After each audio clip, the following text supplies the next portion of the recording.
Hello বন্ধুরা, আশা করি সবাই ভালো আছেন। আপনারা দেখছেন my channel talk of cinema. আর আমি এখন কথা বলবো ক্রাইম 101 মুভিটা নিয়ে। তো চলুন কথা বলা যাক মুভিটা কেমন ছিল।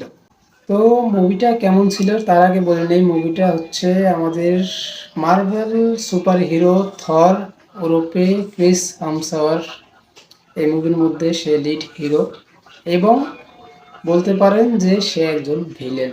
কারণ পুরো দেশের পুলিশ তার পিছনে, যত রকমের আইন রক্ষক বাহিনী আছে সব তার পিছনে, কিন্তু তারপরেও সে সবার আগে, তার প্ল্যান সবার চাইতে ফার্স্ট পেস। কিন্তু মুভিটা যদি স্লো, কারণ এই মুভিটা একদম স্লো স্টোরি।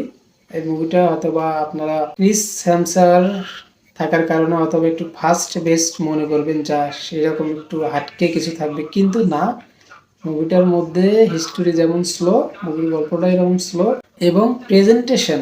এক কথায় এটা মুভিটা পুরোটা একটা স্লো ফল মুভি। এখন যদি আপনি চান তাহলে দেখতে পারেন, আর যদি মনে করেন যে না আমি এত স্লো ফল মুভি দেখবো না, তাহলে দেখার দরকার নাই। তো আমাকে যদি পার্সোনালি জিজ্ঞেস করেন যে মুভিটা আমার কাছে কেমন লাগছে, তাহলে আমি বলবো আমার কাছে যতটা এক্সপেকটেশন রাখছিলাম তার অর্ধেকও পাই নাই।